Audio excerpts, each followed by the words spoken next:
Hello, thank you for watching. Are you interested to know how exactly electrosmog is damaging your health and how, for example, it can be responsible for brain damage, for heart attacks, for loss of fertility, for decreased energy production by your cells, for even changing your DNA, for getting migraines, for poor sleeping, for getting under a lot of stress, then please keep watching to this video.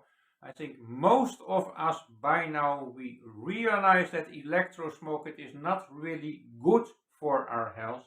However, only very few of us realize how seriously damaging electrosmog is to our health, and only very few of us really know the exact biochemical mechanisms. Why exactly is electrosmog so damaging for your health? It all works via a technical term which is called voltage gated calcium channels. I'm going to explain to you. Please keep watching.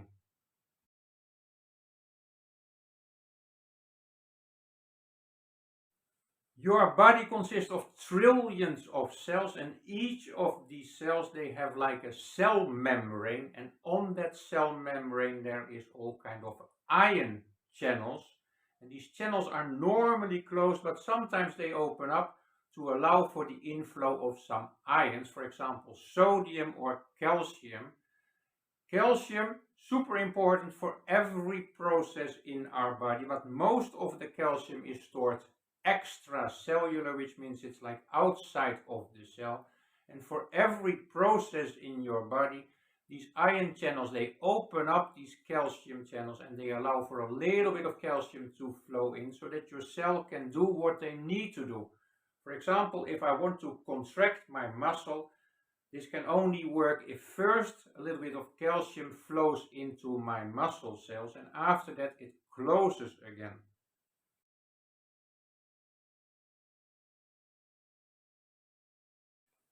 The official name of this calcium channel is called voltage gated calcium channel, and the key word is voltage gated. It means that this channel is regulated by frequency.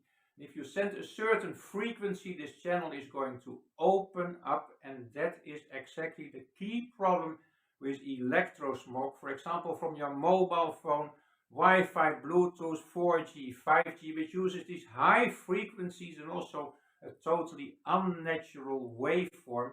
If you are sensitive, or for example your child is sensitive, or you yourself, your cells are not producing so much energy, there's very low voltage in your cells, the integrity of your cell membrane is weak, now you are at a higher risk that all your calcium channels are being forced open, and what you get now is a lot of excess amounts of calcium in your cells.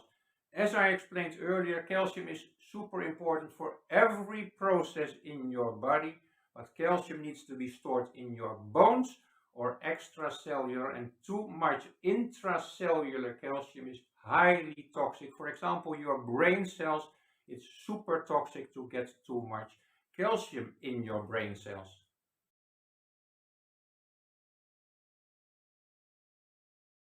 Calcification and the resulting chronic inflammation and oxidative stress is at the core cause of almost all chronic disease.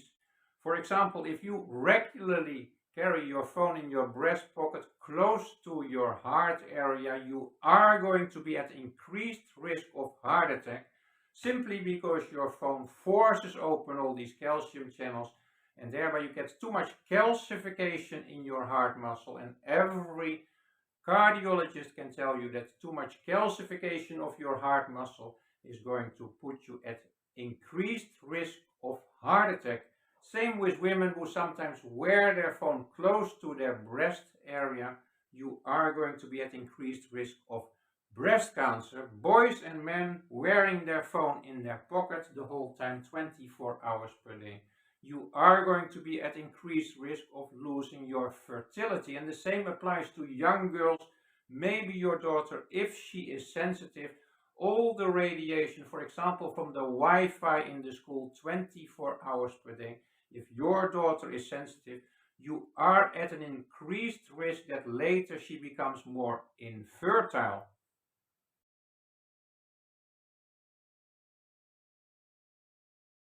I saved the technical part of this video until the end. In this last part I want to quickly explain more specifically, more in detail, the exact biochemical effects of electrosmog on your cells. And this has all been proven by professional clinical studies. It starts with what I already explained, too much intracellular calcium in your cells, which is highly toxic.